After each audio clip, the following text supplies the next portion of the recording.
Yo te quería preguntar por un tema también que considero muy importante. Ese estado que tú has definido, lógicamente no es homogéneo. Si surge más o menos en el Renacimiento y todavía hoy existe estado, ha pasado por unas etapas. No es lo mismo el estado de la monarquía absoluta que el estado social, democrático. Evidente. Entonces se va transformando. Ojalá y fueran los estados como los de la monarquía absoluta, que había muchas más libertades que ahora. No nos damos cuenta, pero es así.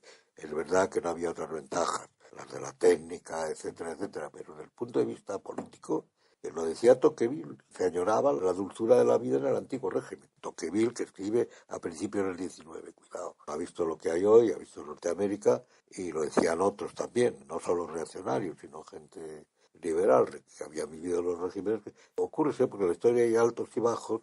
No es que se viva ahora peor, no se trata de eso, se trata de decir que desde el punto de vista político se era más libre, había más autonomía, que no son las inventadas ahora como estados, en el sentido de autogobierno. No había tantas intromisiones estatales, de que ahora para cortar un arbolito hay que pedir permiso. Y si te atreves a cortarlo, pues ten cuidado.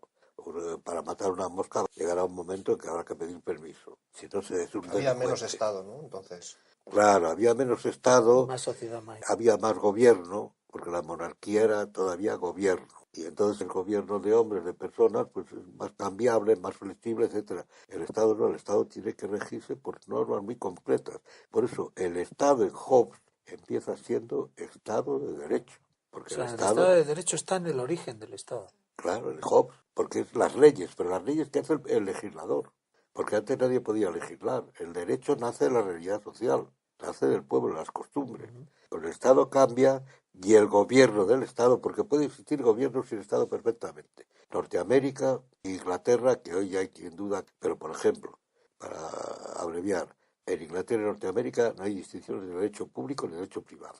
Tampoco hay la distinción, que es más importante incluso, entre moral pública y moral privada. Es verdad que en Norteamérica esto se ha conculcado un poco con el asunto de la señora Levinsky o señorita Levinsky, porque eso en Inglaterra, todavía hoy, es la división fulminante.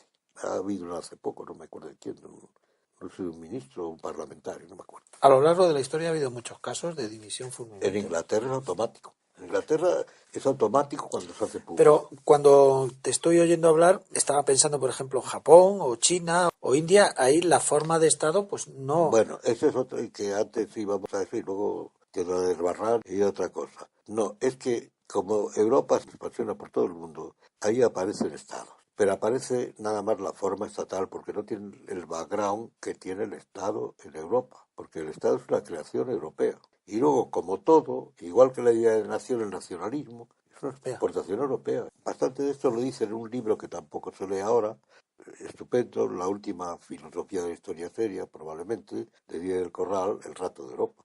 Como hay una expropiación de elementos europeos y uno de ellos es el Estado, igual que se expropia la técnica.